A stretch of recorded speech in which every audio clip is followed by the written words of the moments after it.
Hello, everyone, and welcome to the very first monthly movie night hosted by the Department of Astronomy and CCAP, which is the Ohio State Center for Cosmology and Astroparticle Physics. I'm your host, Anna Volker, the coordinator of outreach for Ohio State's Department of Astronomy, and I am so excited today to be joined by some wonderful panelists who will be here discussing the film Arrival. So this series, Science Fiction versus Science Fact, delves into the real science hidden behind our favorite sci-fi films. Today, we'll be taking your questions and getting answers on all the things you want to know about the ins and outs of this film. As a disclaimer, there will be spoilers, so be prepared for that. If you have not seen the film already, you should brace yourselves for some film spoilers. So we hope that most of you have come already having seen this wonderful film with some questions prepared. A few accessibility notes to share with everyone. We're joined by an interpreter, Deborah, who will be with us throughout the entire talk, as well as a live captioner. And to turn on those captions, you can do so at the bottom of your screen, the CC button, which says closed captions. Because captions on Zoom do interfere with the chat, I have closed the chat so that you cannot send messages that way. However, the Q&A is open, and this is the way in which we encourage you to submit your questions to us. If you prefer to ask a question verbally, I encourage you to click the raise hand icon, and I will be able to unmute you, and you can ask that way if you prefer to do so instead of submitting in the Q&A. With that, I'm going to go ahead and let our panelists introduce themselves and tell you a little bit about why they're here today. We'll start with Professor David Weinberg, who is the chair of the Ohio State Department of Astronomy.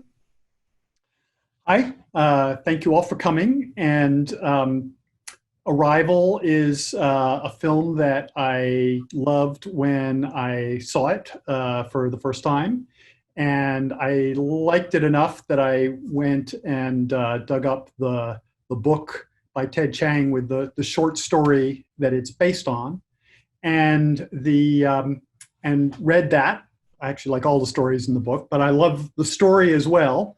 Although it's, for somewhat different reasons. And since then, I've probably, seen the movie 2 or 3 more times and read the story 2 or 3 more times, and they're kind of fused. So what I'm going to do is tell you about the part of the story that I like the most, which doesn't appear as strongly in the film. Although I must say, I was sure there was at least a scene about this in the film, and then when I watched it last week, I couldn't find it. So my daughter generously suggested that I was remembering another version of the movie that hasn't actually been made yet. To illustrate this, I want to show a slide. So what I particularly like about there are many things, but especially about the story in the film, is that, for me as a nerd physicist, when I think about what would I most want to know if I met space aliens, I think what I would really want to know is whether they perceive physics the same way that we do. So I'm sure whatever their description of physics is, it would predict the same phenomena about hydrogen atoms, about orbits of planets, and so forth, because we observe those things, and whatever explanations they have would have to explain the same stuff. However, it's very hard for us to know how much our way of learning about our way of framing physics is historical accident, and how much is really sort of truth out there in nature. So, if we think about throwing a ball, the way we naturally describe that is, there's a force, we think about the ball at some time, there's a change in its velocity, that changes its position, and we can kind of chunk it forward from one time to the next and think about the effects of gravity having a causal impact on the path of the ball. And this diagram on the right is almost exactly this diagram appears in the story. And it's about light going through air and then hitting, say, the surface of a swimming pool and going down in water. One way of calculating that path is what's called Fermat's principle, which is you think about all the different ways that light could get from here to there. And you say which path would take the least time. So this path is the shortest, but light moves slower in water than it does in air. So it's actually not the least time path for light to take. This path minimizes the distance in water, but it's longer overall, so this also takes more time. And so it's this path that is the one that requires the least time to get from point A to point B. So in the story, they keep trying out different ways of talking to the heptapods about physics, and nothing is getting a response until they show this. And here it turns out that this seems to the heptapods completely natural, and they respond to it with all sorts of other things. Although this way of describing paths of light is accurate and useful, it seems deeply weird to us because, how does the light know that it's got to end up there and consider all the different paths it could possibly take and then choose the best one? It seems to require all of these times to exist at once. And it kind of defies a causal way of thinking about what's happening the way that we do with the ball. So to us, this is a way that works, but it's odd. We do use it for many other aspects of physics. And so the conceit of the story that then carries over into the film is these creatures that, instead of having a front and a back, have 7 sides that are kind of radially symmetric. They naturally settle into this way of thinking about the world in which all times are equal and present at once. And that in turn leads to actually an ability to experience time in that way, and to a language which our main character learns. So I will turn it over to a linguist there. Fantastic. And with that, we'll start with one of our linguists, Dr. Mika Elsner, who is a computational linguist from Ohio State's Department of Linguistics. So I actually read this story for the first time back in college because this is probably going to be a theme on this panel. I'm a nerd and I really like science fiction and fantasy. Like David, I was caught by the kind of conceit of the story. But at the same time, taking some linguistics classes even back then, it did seem a little bit, well, this can't really be real, right? And in fact, you don't really need to take linguistics classes to figure out that a language cannot make you see the future. I think one of the questions that I get is, how close can this be to something that a real language can do? Can a language change the way you think in some big macro way? And the answer that modern research has given us seems to be not that much. Language can change the way you think on a subliminal kind of level, a level involving millisecond reaction time differences in color naming. Language can potentially interact in interesting ways with the rest of your culture, but language without culture doesn't seem to do that much on its own. One of the places, and I think Richard will be able to talk more about this, in fact, in a bit, that language seems to have the biggest effect on how you think is number. And I think that's really one of the places that stories like Story of Your Life, the story that was made into Arrival, gain their inspiration, is not thinking about other languages spoken by people around the world, all of which are, from a 1,000-foot view, very similar in the thoughts that they can express and the way they express them. But in thinking about other communication systems that are not language, stop signs, flower arrangements, musical notes, algebraic notation, and thinking, well, what if language was like that? And it's in these kind of non-linguistic communication systems that we can see some of the complexity of thought that really, musicians are better at thinking about music than the rest of us. People who know number words are better at counting large numbers of objects. Where else could we take this? And I think that questions like that are still one of the most compelling things that we can ask through the medium of science fiction and fantasy that we may never quite be able to answer with science. Great, thank you so much. For another linguist perspective, we're going to turn things over to Dr. Julia Papke, another person from the Ohio State Department of Linguistics. Oh, and you appear to be muted. Right, yes, sorry. No problem.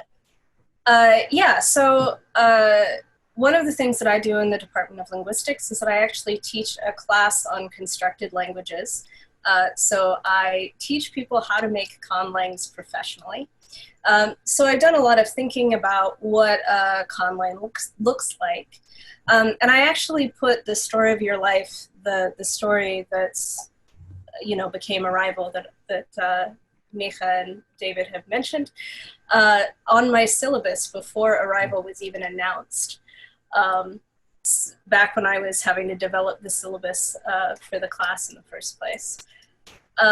Because I think that there's a lot of ways in which the conlang in Arrival is useful to talk about from a conlanger's perspective.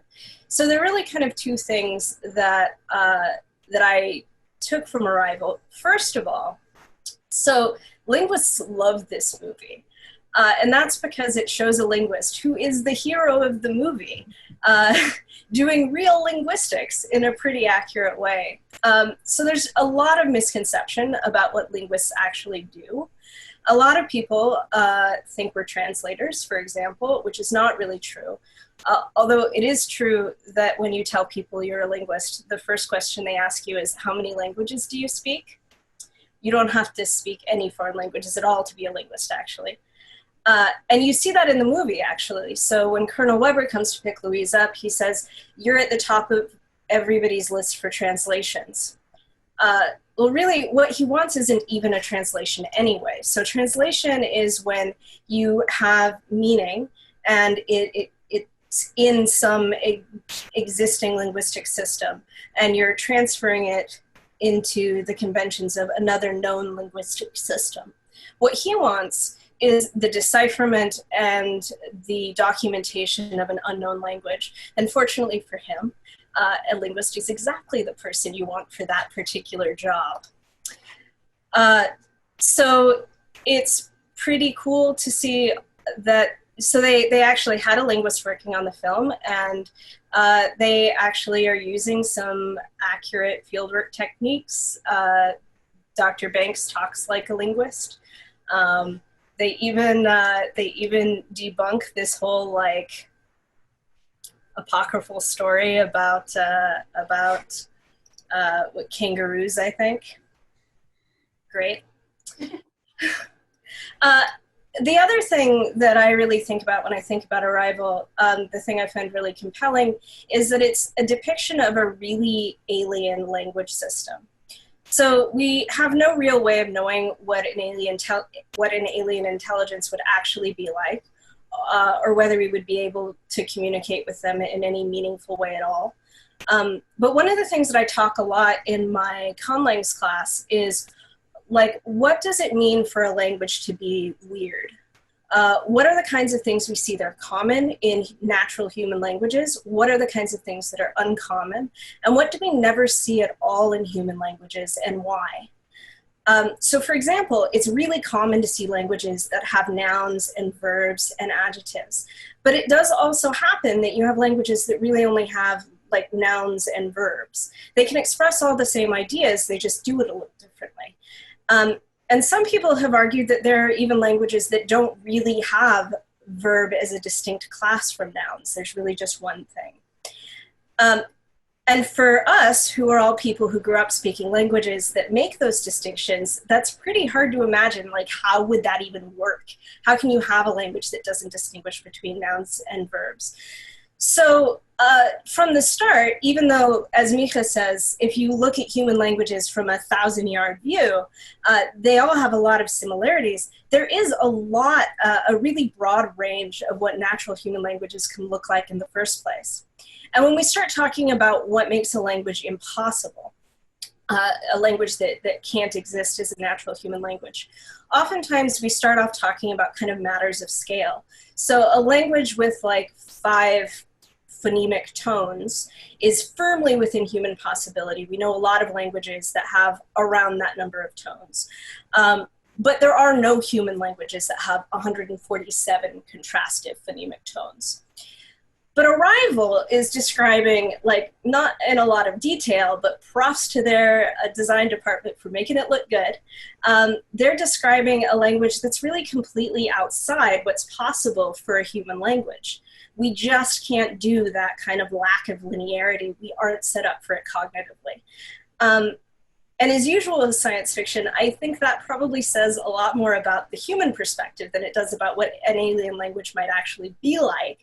But I think it's really great to see someone thinking creatively and intelligently about that question. Amazing, thank you. And before I move on, I did get one quick question from the audience. Could you please define conlang?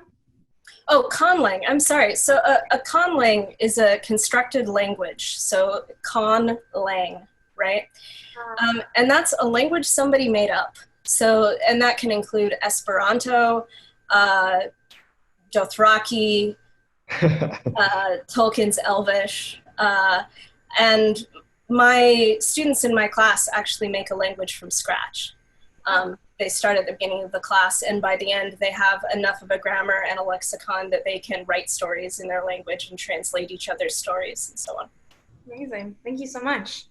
Last but not least, I'm going to turn things over to our next panelist, Dr. Richard Samuels from the Ohio State Department of Philosophy. Thank you. I love this film. I like science fiction quite generally. Part of the reason I guess I like science fiction, at least for its intellectual value as opposed to its enjoyment of it, is that good sci-fi often involves working out the details of something which is counterfactual in rather more detail than especially philosophers, but quite generally academics tend to do so. And they try and fill in some of the details. And sometimes the effort of trying to fill in the details actually makes it clear that it's very, very hard to make sense of the story in a coherent way. Things can often seem possible when you don't try and think through the details in other ways. I'm a philosopher of mind, and so many of the issues that I'm interested in are in some ways or other overlapping with interests that actually Mika and I have encountered each other on many occasions in the past, issues to do with psycholinguistics and learning. And issues about a hypothesis that's raised in the movie is something that I'm very interested in, the so-called Sapir-Whorf hypothesis, general issue about the relationship between thought and language. But for these purposes, as the only sort of card-carrying philosopher, I thought I should talk about something which would, I guess, to everybody be recognizably philosophical, and that's the undertones, especially towards the end of the film, regarding free will. So I thought I'd talk briefly about that. So the term free will, very roughly, is the idea that when it comes to your actions and your choices, that in some sense you have control over those choices. Often, although philosophers and others have puzzled greatly about what precisely that's supposed to mean, it's often, of course, associated with choice and the idea that you could do otherwise in the context where you perform an action or make a choice. And the film really seems to raise issues of this sort. And at least on the face of it, you'd think that there's a real problem here in the world we're imagining, in the world of Louise and Ian, about how free will could even be possible. And then I started thinking about it, and I became increasingly unclear as to what precisely the problem is supposed to be. And to avoid a kind of explosion of possibilities, I won't go through too many, but there's kind of a sloppy version, and then there's something which strikes me as really interesting and hard to actually think yourself into this situation. So the sloppy version goes something like this.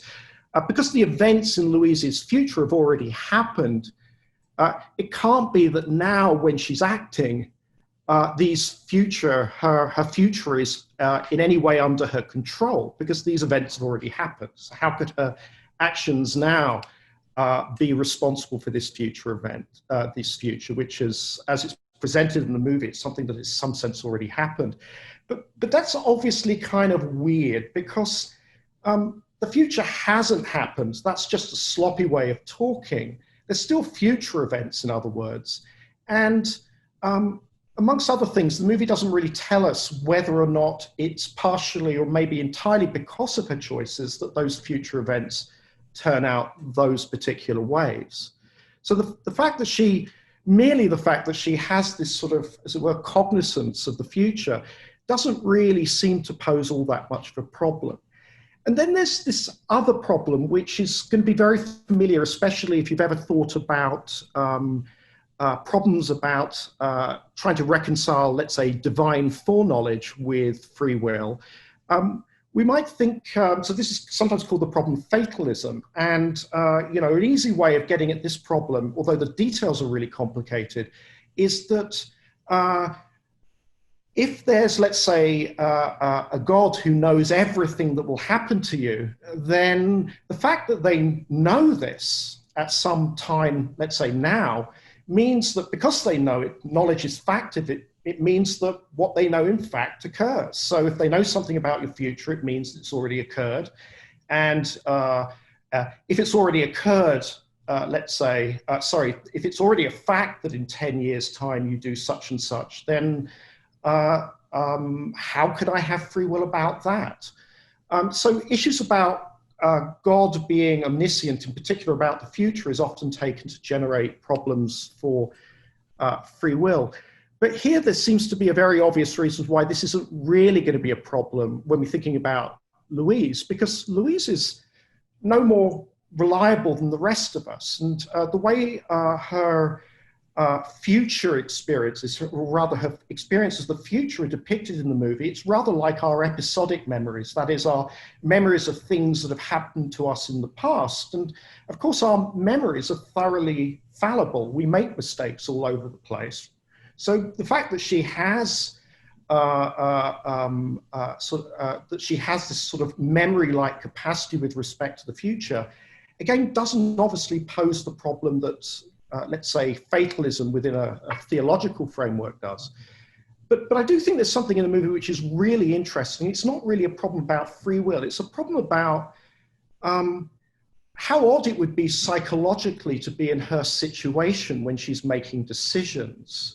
This comes up towards the end of the movie when Louise asks Ian the following question. She says, if you can see your whole life from start to finish, would you change things? And Ian responds by saying, yeah, he would change a few stuff. And that's a really weird question when you think about it. It's a weird question because the presumption is that she's seeing her life accurately, this future from start to finish. And obviously you couldn't accurately see your life from start to finish and then change it without rendering what your previous vision of your life was inaccurate. This is a really weird situation. And there isn't enough information in the movie to know whether or not Louise's choices are up to her or whether or not she's capable of rendering her past views inaccurate on the basis of her actions and things like that. But what I am drawn to is this idea of trying to imagine what it'd be like to make choices in that situation. And part of what's involved, it seems to me, when I make choices is that I see different options. And multiple options seem open to me at the time I make my choice. And yet, her conception of the future is like our conception of the past. She's experiencing it in the same way. And my past does not seem open. It seems as though my past is settled. And so when you try and think of, at least when I try and think of myself in the position of making choices, given her strange circumstances, it doesn't really even seem like choice to me. I'm not even in a position to see these as open alternatives. So I'll stop there maybe. Thank you. And I'm really glad you brought up that concept. And I'm excited to delve into all the concepts everyone just brought up. But in rewatching the movie, I was really drawn to that concept of free will as well. And I'd love to hear your thoughts on basically the circumstance Louise is in, because when I watched it and you see what happens where, the marriage falls apart because of these decisions she makes, I thought to myself, well, why doesn't she make a different decision? Why doesn't she, do something different now that she knows that didn't go well? And so my question to you is your perception of this that she can't make a different decision because it's just already set in stone? Or, given the kind of what the movie gave us, or, David or Mika, if you want to chime in on what the short story tells us, is your perception that she could have made a different choice and just decides not to because she has come to terms with the future she saw? Well, it's a movie and it doesn't answer the question for you. It leaves this as an open option. But she gives her explanation. She says she sees the whole, maybe this is different from the novella or the short story, but she says she sees the whole future and she embraces it. And that is strange. There's nothing in the movie which indicates whether or not she both sees it and can alter it, or whether or not it's, as it were, it's like a train line which is fixed. It's not addressed. The discussion and story in this is quite nice. I mean, there's a lot about these issues of free will in the story, and part of what one of the pieces of it that I like is, she talks about speaking and about how, if you're performing in a play, you speak your lines in the play and you sort of know what you're going to say, but still, you say them. They're the things that it's up to you to say now. Mm-hmm. And so as she, learns this written heptapod language and starts to acquire this ability to remember the future, she says she finds herself in these situations where, she's kind of in a scene with somebody else and they are improvising. But, she knows what they're going to say. She knows what she's going to say. And so it's kind of, for her, it's the experience of performing a scene in a play. And for them, it's not. But then, her account of the free will aspect is basically, the things that I'm going to do just seem like the natural things to do. And she's, sort of wouldn't think of doing otherwise. I think it's also worth pointing out that to assume that she would have wanted to change her future, any change of her future would have undone her daughter. And I think it's quite clear from both the book and the movie that she would not have changed that part of her life. I think that so often when we see sci-fi that has non-linear time, we're used to watching Marty McFly change his, future, and, it's always about altering, and so it's unusual, I think, to see a story where that's not really the topic. That's not really what we're here to watch on the screen. So thank you for responding to that.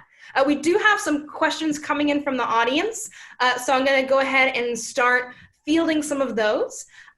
First, we have a question from Betsy, who wants to talk about the Sapir-Whorf hypothesis. So for some text in the film, Ian says, if you immerse yourself in a foreign language, he hears that it can rewire your brain, and the language you speak determines how you think. This is how he describes this hypothesis. So Betsy asks, if I remember correctly, in my grad school course, we read that the Sapir-Whorf hypothesis was largely disproven. That is, that someone's native language does not determine their perception of reality. However, Arrival definitely takes this hypothesis and runs with it. What does the panel think about this? So maybe I can jump in here. Betsy is right about both what the hypothesis is and what you tend to learn about it in a linguistics course. For context here, one of the contributing factors in the story is that in talking about this view of time as all taking place simultaneously, is that Benjamin Lee Whorf, just around World War II, I forget if it's the decade before or after, went out west to do field work on the Hopi Indians. And he came back and wrote a book on their language in which he claimed that they had that view of time. So he claimed that the Hopi language does not have tense, where that's the distinction that, say, English has between I walk, I walked, and I will walk. They don't have other time expressions like tomorrow or at noon. And they don't talk or think about time as a series of events, but rather as every day being a kind of eternally recurring moment.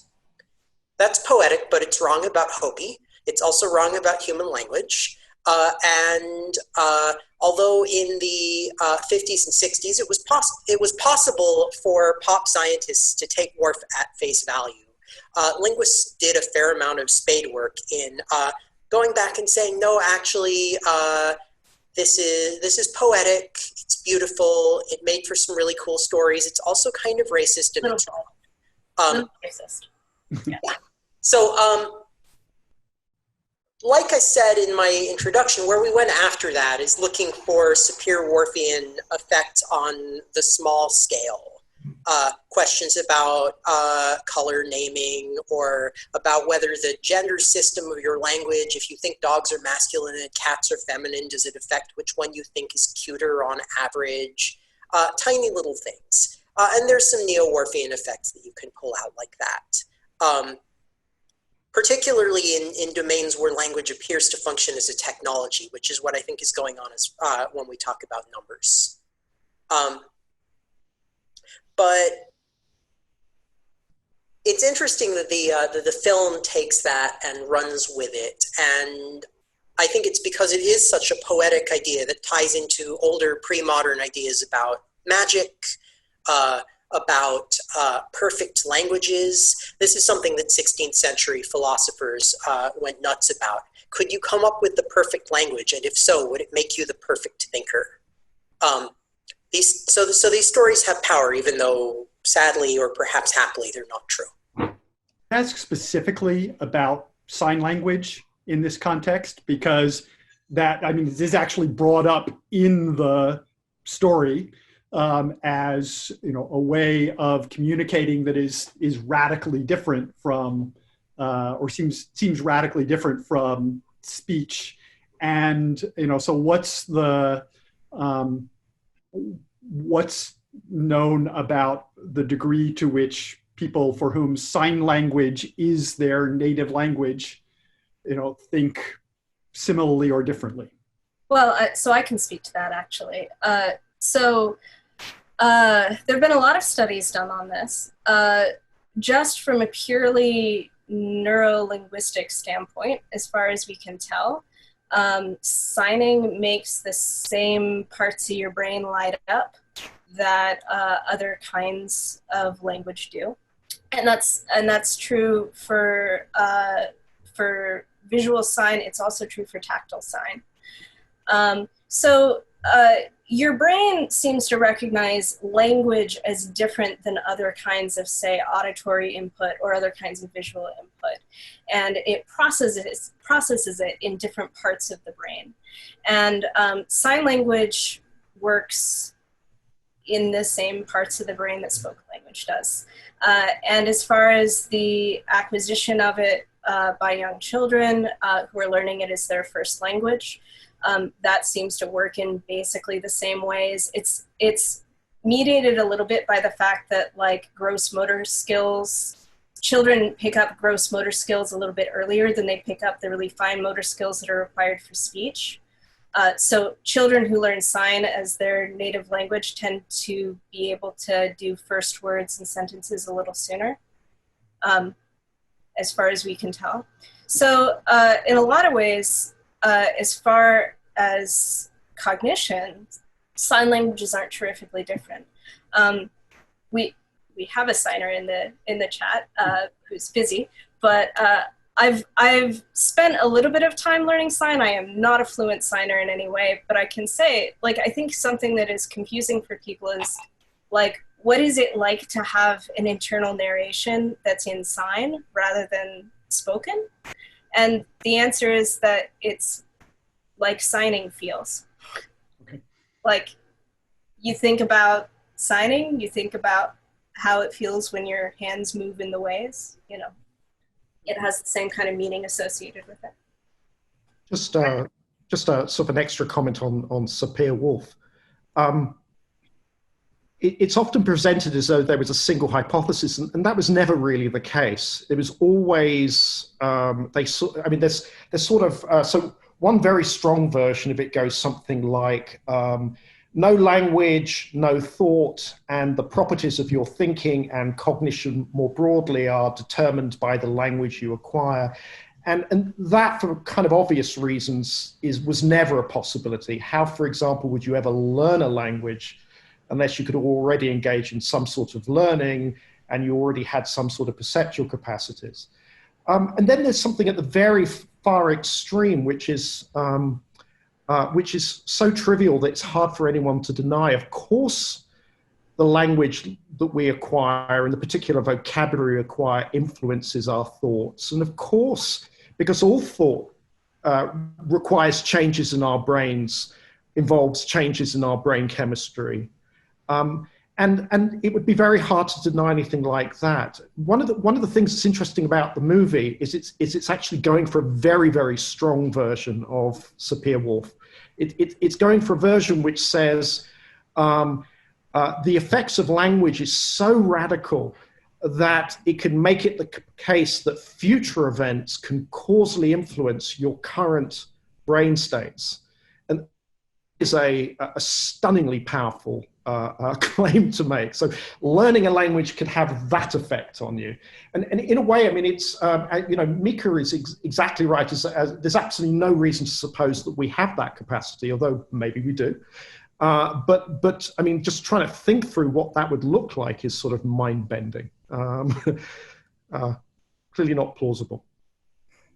Thank you. And I'm glad we also kind of brought sign language into that discussion, because I noticed at one point in the movie they talk about how the language of the aliens is the only language they've seen where what they're doing doesn't represent sound. And I thought to myself, well, that's not true. We have many sign languages where they're not really representing sound. It's its own independent language. And so I felt like in at least in that line that the movie was kind of overlooking the fact that we do have language that isn't correlated to sound, because that's one of the things that they said was special about the alien language, but it's really not something that we don't have, that we haven't encountered. So I thought that was interesting.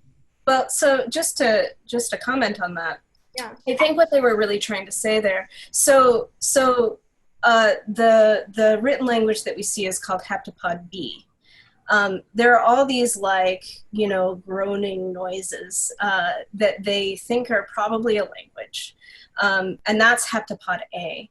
And the critical thing is not that heptapod B is a written language that doesn't represent sound, because we even have, there are writing systems for signed languages, and there are some writing systems for human languages that only spottily represent sound.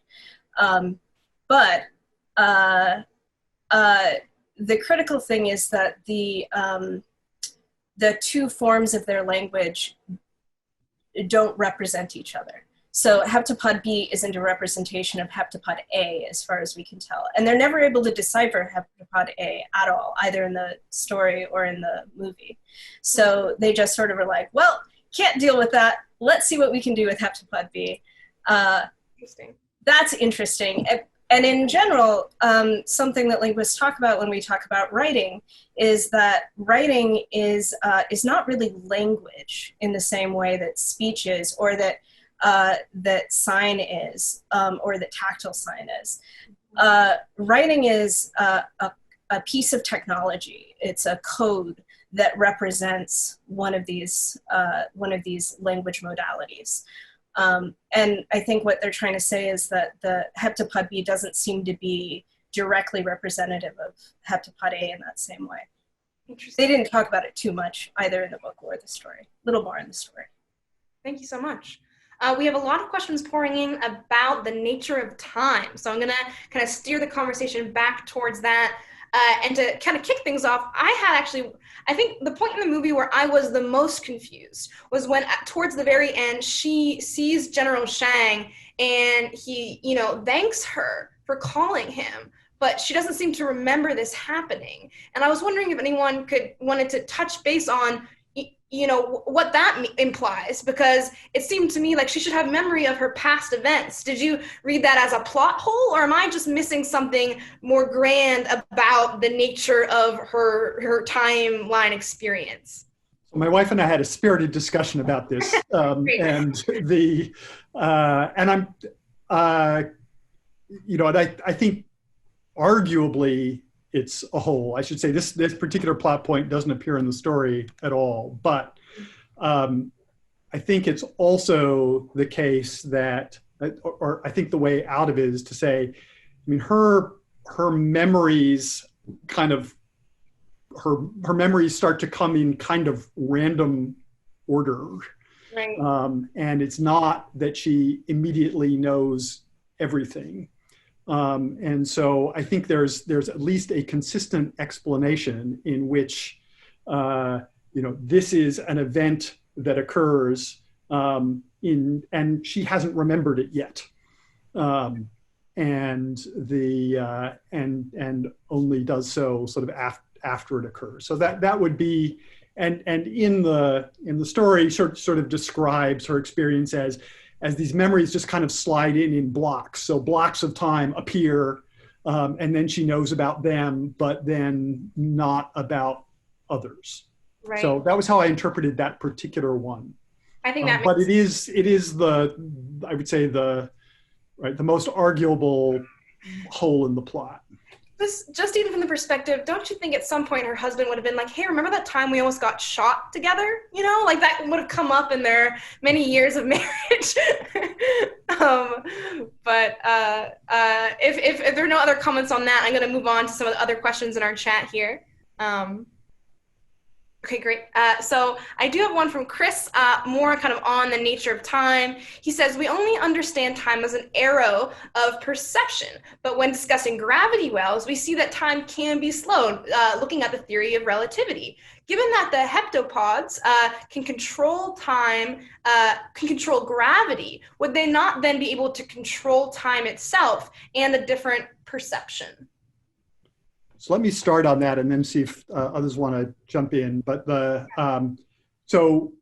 have certainly learned from, since Einstein that time is more complicated than our everyday perception. And for instance, the flow of time can be affected by gravity. And it is true that the heptapods are able to do some pretty wild things with gravity. I don't think that, so that would imply some degree of influence over time, but I think not something as radical as the experience of time they actually seem to have.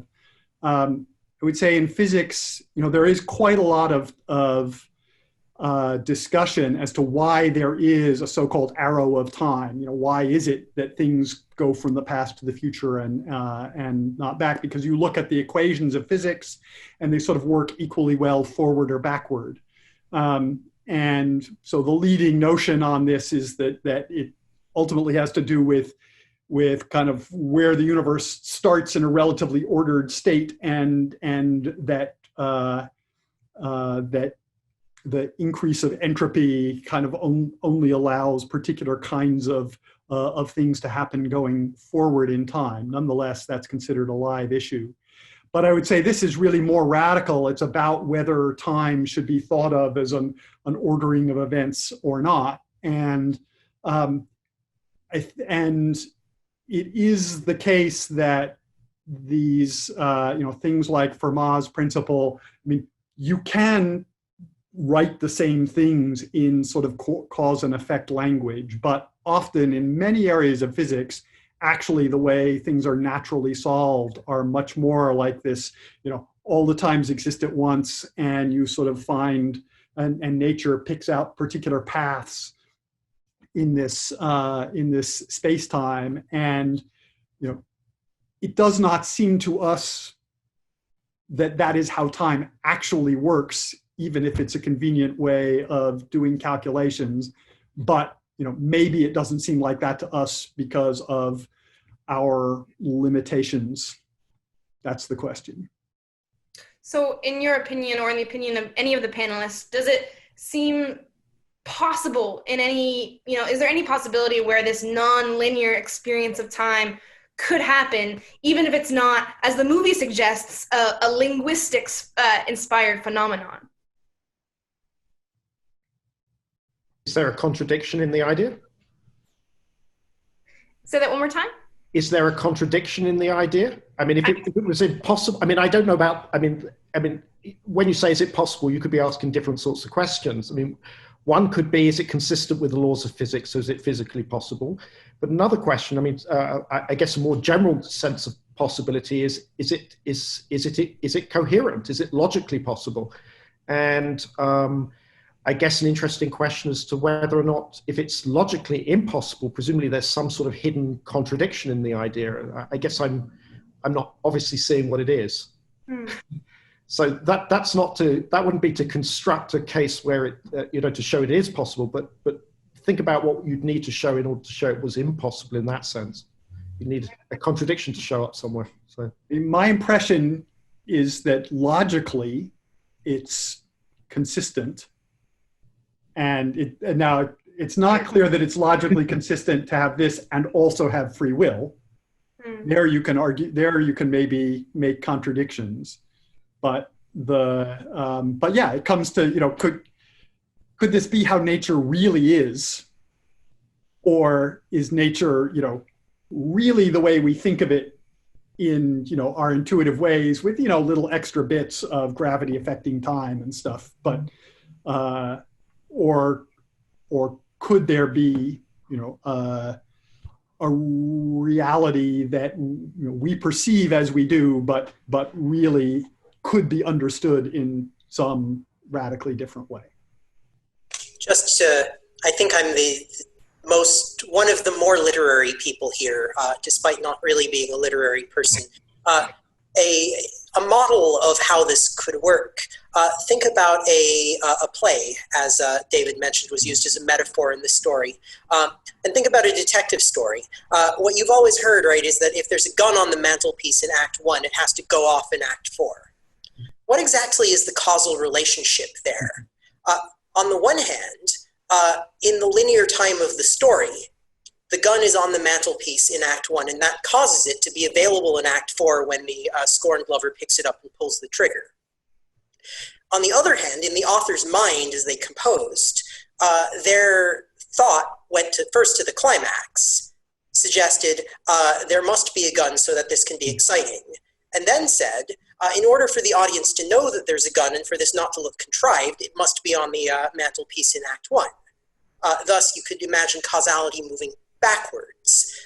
And then, of course, the author sits down, writes the whole play, and then revises it, going from piece to piece as they feel like. And so neither narrative nor authorial causality really exists for the play. The play is all of a piece. All of the pieces are externally caused by the same thing at the same time, which I think is the model of the universe that we're supposed to entertain here. Thank you. I'm going to switch to another question here just to be able to respond to a couple more with our time. We have one from Anna who asks, in the movie, China attempts to communicate with the aliens through the use of strategy games rather than language. And Dr. Banks says that this will lead to the aliens thinking in terms of an end goal. Is that a plausible idea?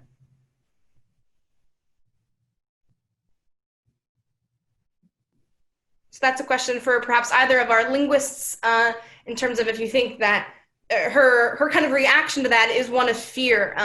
And so our question asker wants to know some thoughts on if that makes sense or if that's just, a movie doing something convenient for the plot. Well, I think that has a lot to do with how you frame conversations. That's really what she's saying. It's less about the language that they're using and more about the kinds of conversations that they're choosing to have. So as they're teaching, as they're kind of creating a shared language with the aliens, which she's doing in the way she is and the other countries are doing in the various ways that they're approaching it, you're determining what kinds of things the aliens are able to say. And she kind of addresses this in the movie. She talks about, well, if we give them this word, And it means, it could mean tool, it could mean weapon. Like what exactly are the ranges of meaning that we might be talking about? It's really kind of, it's true that what you give people the ability to say, that's what they have the ability to say, I guess. But I think that that's an artifact of this thing that's happening in the context of the movie, where they're sort of learning to communicate in each of these pods. They're like learning to communicate with each other in these different ways. And do you feel... Can I jump in here for a second? There's a comment in the chat by Barbara Mueller about performatives, which I think is very relevant here. If I get Barbara right, she's saying that because Louise kind of remembers the future, her language is a performance in the same way that saying, I pronounce you man and wife, or I promise to give you $10 is a performance that actualizes rather than communicating. And I think that's the right theory to apply here. I don't think Julia is quite right, apologies, Julia, in saying that what you can say, what we give you the ability to say is what you can say. Because there is linguistic theory that in addition to communicating, you're also always performing. And the performative consequences of your acts are not always things you have control over. In some cases, just because of who you are or who your listener thinks you are, something that you meant as sincere is going to come across as smarmy, or something you thought as smarmy is going to come across as sincere, or what you wanted to be a self-deprecating joke is going to be read as real self-deprecation. And this performative fallout, there was a talk by Heather Burnett last year in the linguistics department about how this really limits what you can say beyond what you can say in some sense. One of the bits in the film that I love is when, she writes on the board, what is your purpose, and conveys why it's hard to actually, why you can't just go out and ask that question, and purpose, and how you convey purpose, whether it's by games or by how you could illustrate that notion of purpose is a fundamental puzzle. I also wonder whether or not there are various parts of the film where they seem to be making allusions to different theories that are already out there and familiar in certain contexts. So this idea, this analogy between language and games is a really quite deep and familiar one, especially in the history of the philosophy of language, going back to Frege and people like Wittgenstein as well. And there's also this association between sort of game theoretic models, sort of thinking about things in terms of strategic interactions in certain parts of language in particular. That's often, well, not often, it has been used to think about pragmatics, what we do with language in particular contexts. I guess I kind of thought this was sort of people exploiting different models of how they were thinking about language in order to understand what's going on with the aliens. It sort of struck me a little bit like that. Thank you. So kind of to follow up on that, do you, and this can be for any panelist, do you feel that the portrayal of this language learning process was fairly accurately portrayed? So for example, if we really do have aliens and we really do need to get some linguistics in a spaceship, is it going to look like that? Mika, do you want to talk about this? Yeah, you can go for that, Mika. No, not at all, Julia. You're the one with field training. I'm a computer nerd. I guess as a preface to what Julia is about to say, when I was in school, we learned that you must have interaction. You must have a person in a spacesuit. Computers do not learn language on their own. Theoreticians are pushing the boundaries of that, but I think that it is probably still true. You can learn more than we ever thought about a language just by listening, but I don't think you can learn a language just by listening. Yeah.